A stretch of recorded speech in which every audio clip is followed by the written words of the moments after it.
I'm Eric with Casual Car Talk. We're going to go over the AEM water methanol injection system and how we installed it in the Focus RS. So if you take a look back here, I'm doing the 5-gallon tank. I decided not to use my windshield washer tank to run the actual water meth because I live in Minnesota and I need it. And also it's a daily. I'm not going to the track or anything, so I wanted to just be able to fill this up quite a bit. There's still probably a gallon and a half in here. But I'll pull the floor up here real quick. What we did, we just cut it out right here. Just took a few tries, didn't get too fancy, and then I just used some black Gorilla Tape to kind of make the edges for it. So it actually turned out pretty clean in here, which I'm very happy about. And if you lift this up here, so what we did, we installed the tank right here. I actually cut out, you can see the foam floor underneath here. We removed everything that was in the way. I just went through and I actually cut it out so that it all sat down in here really good. And we put one little support block underneath the rear of it right here. To keep it all level, and it actually stays in here really well. I didn't have to drill into anything to leave it in here, and I haven't had any problems with it moving with some pretty aggressive driving, so I'm happy with it. So we routed everything from the front of the car. We ran it through the side panels, which I'll show you in a second here, but you run from the tank right here. Can you see? So right out of the tank right here, I went right around to the AEM inline filter that they recommend, and I just stuck that right on the floor with some Velcro so it won't move. So the line runs from the tank right out of here to the inline filter, from that to the pump. This needs to be lower than the lowest point of the tank, but I haven't had any issues with it. So everything's been running okay.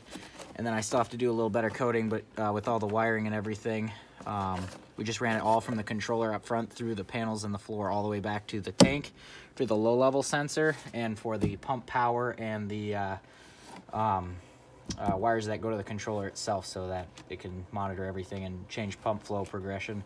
So then you can see the line runs out the flow side of the pump, so going back up to the front of the car, and we just ran it down through underneath the seat belt, and then it'll go all the way under the side panels with all the wiring, and that's where we ran pretty much everything. So we'll go to the side next. But I pulled this panel out, the pillar panel right here out, put the wires through, pull this last panel off. This one right here comes off pretty easy. And so then from there, I ran all my wires from my controller, and then I used a little wire loom right here, tucked everything under the seat, and then you can see where it comes out right here for one group of the wires and the other one right here. Most of the ones in here take a loop to the front and go through the firewall up to the motor. So that's our boost line for boost reference for the controller itself, which is this right here. There's a little nipple that comes right off the controller, and it pushes right into there. So we ran that down, tucked it in with the wire loom right here.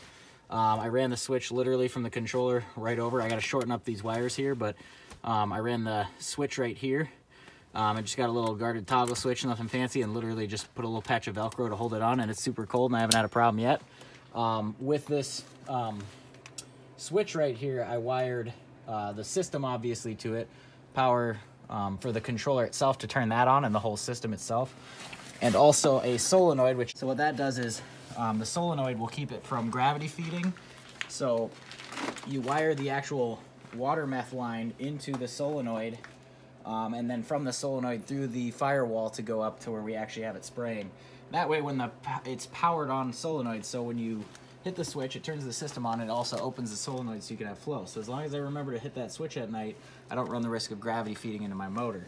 So just to show you where that solenoid is, I tucked it right under here, and there's a plastic tab right here that I screwed into, and it's pretty secure in here. It's not moving at all, but you can see it does have arrows to show you the flow goes that way. So I have the line coming out of this floor right here, so it runs through the floor, behind all this, into the solenoid, and then out the solenoid on the left side with flow, and then going up through the back of the firewall, which you probably can't see from this angle.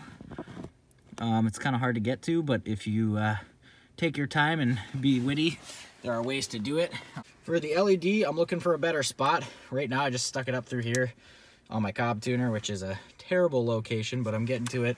I also have to clean up all these wires a little bit to make them the appropriate size, but I am going to try to find a much cleaner spot somewhere up in the dash to put the LED indicator, and that comes on when there's warnings, which you can go through the manual to look at all the different warnings, and it also comes on to show you that you're actually spraying.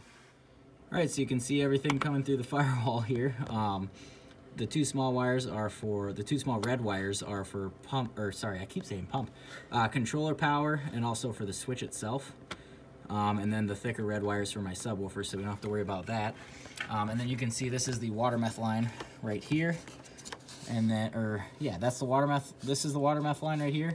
And then this is the boost reference line that goes directly to the controller. So what we did with this, I already had a boost reference adapter for my blow-off valve tucked under here, which you can't really see super well. But what I did is I had the line coming up here, and we just put a little T-connector in here with some little hose clamp thingies. But yeah, we just bought a little plastic connector, and I've had no problems with it so far. I haven't had any boost leaks coming out of it or any issues, but they're pretty cheap. I went to O'Reilly's and bought a little universal kit that had a bunch of these in them, and then we just got a little bit of, I think we actually had enough boost line here, so that was pretty good.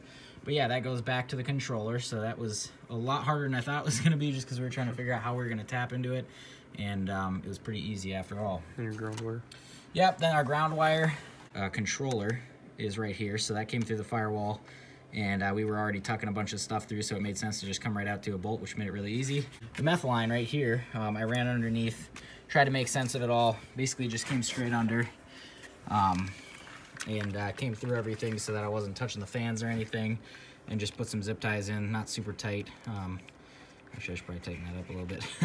But we're doing the quick and easy video. So then you can see right here where it sprays in. Here's where it sprays in with the nozzle. I'll show you a little picture of the chart here in a second that shows you how we selected the nozzle we did. And there were a couple different little pinholes on it that made it hard to tell, but we figured it out. Weren't there two of them that were like 500 cc's and then the other one was 1,000? Yeah. Yep, so we ended up going with the 500 cc because we're not pushing that much power, but you can see the little blue throttle body spacer in there.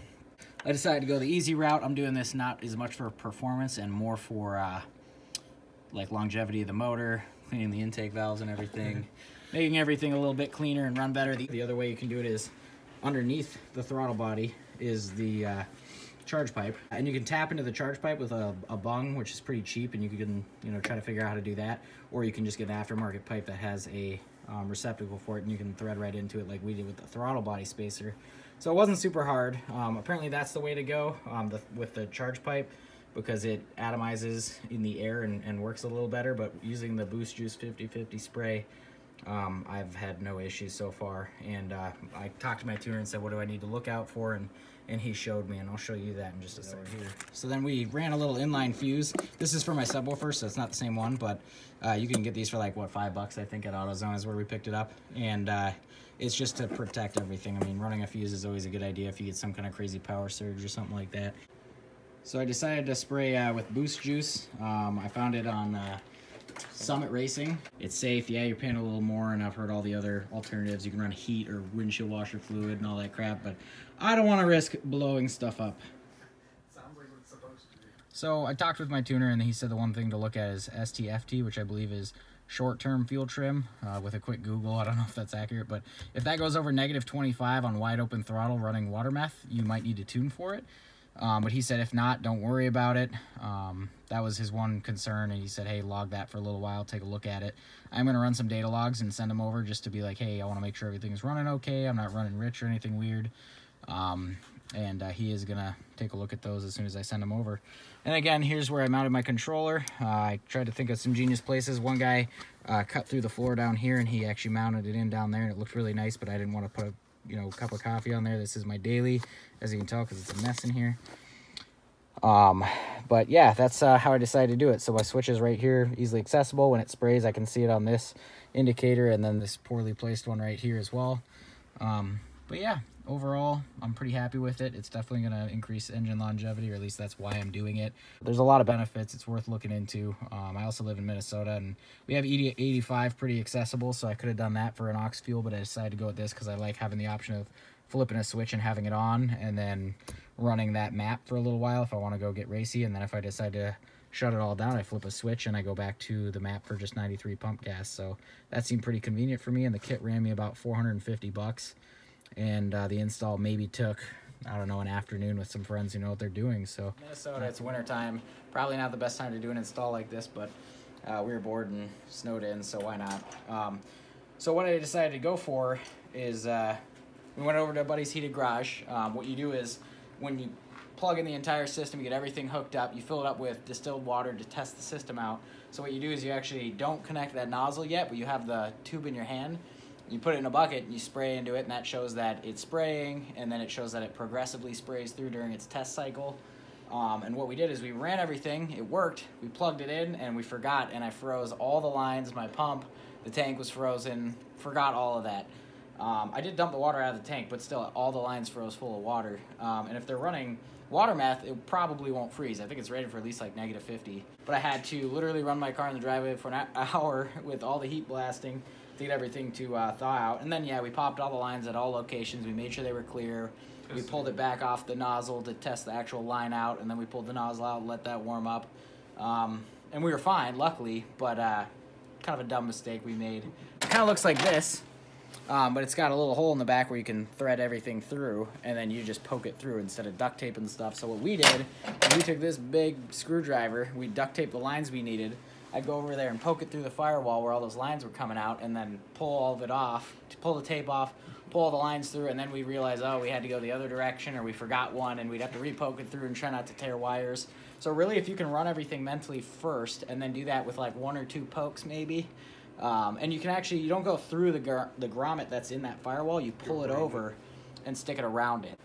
All right, so when we were trying to figure out what nozzle to use, okay, so we got the RS, I'm running around 24 PSI boost.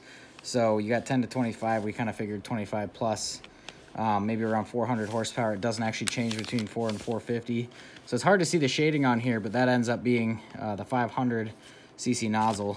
There were 3 nozzles in the package. 2 of them had the same little pinhole on the end of them, and the other one was different. That different one is the 1000, and the 2 other ones are 500, and that's because sometimes people spray 2 500s, so you can have multiple nozzle locations for injecting water meth, but that's why we did what we did. And then real quick, I'll just talk through the general. I mean, you're going to see this in your manual, so it's nothing too crazy here. Where the hell is it? Just wanted to run through the diagram. So, with the installation, it's got colors of all the wires, makes it super easy. You've got the controller itself, which is where everything starts. You got a boost safe option right here and an arm switch for it. You've got a boost hose coming off. That's that little nipple I showed you, and that's the boost hose that we teed off from one of the boost lines. You've got your red and black wires going directly to the battery, and we ran a fuse in between for safety. And then you've got your LED indicator. That's gray and violet wires, so we wired that in. And you can cut the wires as short or long as you need to, and it's easy to add more back if you make a mistake, but I kept all the old wire to kind of make sure I can just reuse it if I need it. Then we ran these all the way through the white and brown wires for the level sensors on the tank that will flash if you, on the controller and the LED, it'll flash when you are low, and that's, if you don't have these wired up right, you'll never get that, or the system just won't work. And so those we ran through the door panels all the way down through the floor to the rear of the car to the tank. We also ran the power wires to the pump all the way back. And then we put in a solenoid, optional right here, the wires for that we put that in so we don't gravity feed into the motor if we're just sitting in the garage. And then you come out and you have a hydrolocked motor because it's full of 5 gallons of water methanol. Didn't feel like risking that, but otherwise, then comes the actual lines for the water meth. Come out of the tank, go through the pump. We put the inline filter between the two. I asked the tuner about it. He said, yep, go between the two. That way, if there's some particles in your tank, it never makes it to the pump. So that kind of made sense once I actually thought about it. But we put the inline fuel, or the inline filter right there. And then from the pump, we ran that all the way through the floor of the car and then into the throttle body spacer so we can actually spray there.